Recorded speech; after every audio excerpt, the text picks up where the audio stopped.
waxaana wanaagsan idlaantii madaawadayaal kuna soo dhawaada barnaamijka wararkii ugu dambeeyay ee Soomaaliya qodobada aan xilligan idin hayno waxa ugu waaweyn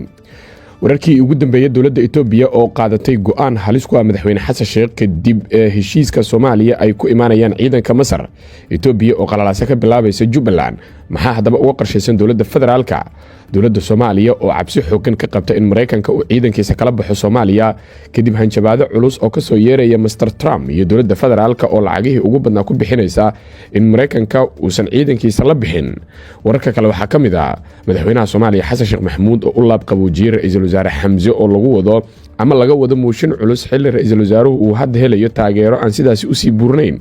iyo kooxda shabaab oo isaga guuraysa gobolka Hiiraan kadib wacdarooyin isxigay oo ay halkaasi kala kulantay qodobadaas ayaad ku daawan doontaan barnaamijkeena fadlan daawada muuqaalka like saar sidoo kale si share gareey la sii wadaag saaxiibada kale ee kugu jira baraha bulshada mahadsanidin aynu ku bilowno dawladda Itoobiya waxa lagu soo waramayaa in ay qaadanayso go'aan halis ku ah madaxweyne Xasan Sheekh Maxamuud Itoobiya ayaa aad iyo aad uga xun heshiiska Soomaaliya ay ku imaanayaan ciidamo masaari ah waxaana haatan Itoobiya ka suurta gasha in ay qaadato tallaabooyin guracan oo ay kamid yihiin in ay qalalaasa ka samayso deegaanada ay ka joogto dalka si gaar ah Jubbaland oo ay ishayaan dawladda federaalka ah ee Soomaaliya Itoobiya inkastoo hadda aysan isku dayi karin tallaabooyinkaas maadaama ilaa iyo hadda si rasmi ah dawladda Soomaaliya aysan u meel marin howlgalka cusub ee Azum ayaa haddana waxa Itoobiya qorsheynaysaa qorshe kale oo ay kula dagaalami karto madaxweyne Xasan Sheekh Maxamuud qorshaas ayaa waxa uu yahay isla markaana ah mid u fudud in Jubbaland ay qalalaasa ka samayso isla markaana ay Axmed Madoobe markaasi si taageerto ama taageeradii ay siineysay ay si laba jibaarto oo ay markaasi xoojiso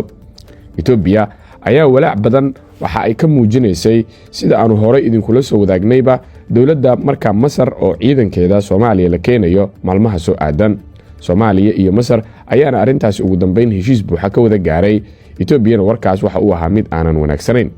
haddaba maxaa la gudboon dawladda federaalka ee Soomaaliya dawladda Soomaaliya haddii ay dareento in Itoobiya ay wado qalalaase iyo sidoo kale faragelin toos ah oo qaawan waxa suurtagal ah inay qaadato tallaabooyin kale oo ay wax uga qabanayso arintaas inkastoo labada dawladood hadda ay heshiis gaareen heshiiskaasina uu yahay mid loo baahan yahay in markaasi la socodsiiyo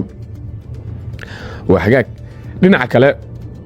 dawladda Soomaaliya waxay cabsi xooggan ka qabtaa in Mareykanka uu ciidankiisa kala baxo Soomaaliya kadib hanjabaado fara badan oo markaasi ka soo yeeraya Mr Trump madaxweynaha dib loo doortay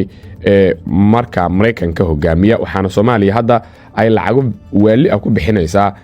xiriirka Trump in ay hesho si uusan ciidanka ugala bixin Soomaaliya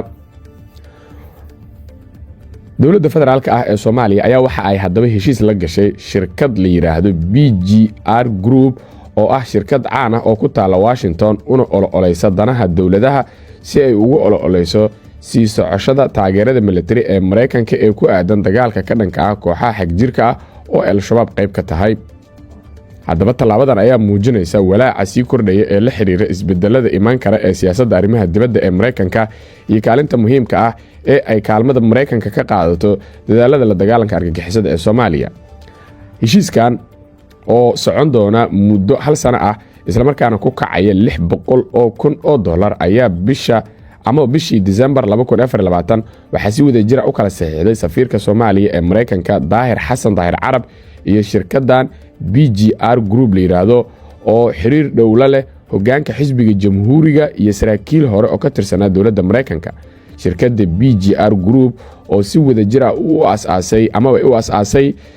asaaseen aan raadi gudoomiyihii hore ee gobolka Mississippi oo ah shakhsi caan ah oo ka tirsan xisbiga jamhuuriga ayaa waxa ka howlgala la taliyaal caan ah oo uu ku jiro Tom oo horey u soo noqday ku-xigeenka kaaliyaha agaasimaha hay'adda FBI-da haddaba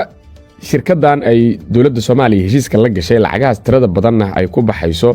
ujeedadu waxay tahay in Trump xiriirkiisa la helo xiriirkiisa markii la helo Trump in lagala hadlo arrimo ku saabsan in uusan ciidanka Soomaaliya ka jooga ka saarin taageerada military uusan joojin xalay waxa soo baxay war ku saabsanaa in hay'adda bani'aadanimada iyo gargaarka ka shaqeysa Mareykanka laga leeyahay ee la yiraahdo USAID inay si kumeel gaar u joojisay dhammaan badeeqihii ay bixin jirtay marka laga reebo dawladaha Masar iyo Israa'iil dhammaanba wadamada kale waa laga joojiyay Soomaaliya qayb ayay ku tahay si kumeel gaar inkastoo loo joojiyay laakiin waa dhibaato markaas inteeda la eg haddaba Trump waxa uu samaynayaa hanjabaado culus. Hanjabaadihiisa ayaa waxa qayb ka ah in uu dhammaanba joojinayo taageerada dhinac kasta oo ay noqoto. haddaba Soomaaliya ku tiirsanaanta ay ku tiirsan tahay taageerada military ee Mareykanka ayaa si aad u korortay waayadii dambe, gaar ahaan dagaalka lagula jiro Al-Shabaab. Kooxdan ayaa in ka badan 10 sano waxa ay ka dagaalamaysaa gudaha Soomaaliya. Duqeymaha cirka ee Mareykanka, isweydaarsiga xogaha sirdoonada iyo tababaridda ciidamada Soomaaliya ayaa door laf-dhabar ah ka qaadatay wiiqidda awoodii kooxda. haddii Mareykanka uu ka baxo Soomaaliyana, waxa ay dowladda federaalka ay ka baqanaysaa in kooxdu ay markaasi xoogaysato. Dowladda Soomaaliya waxay cabsi xoogan ka qabtaa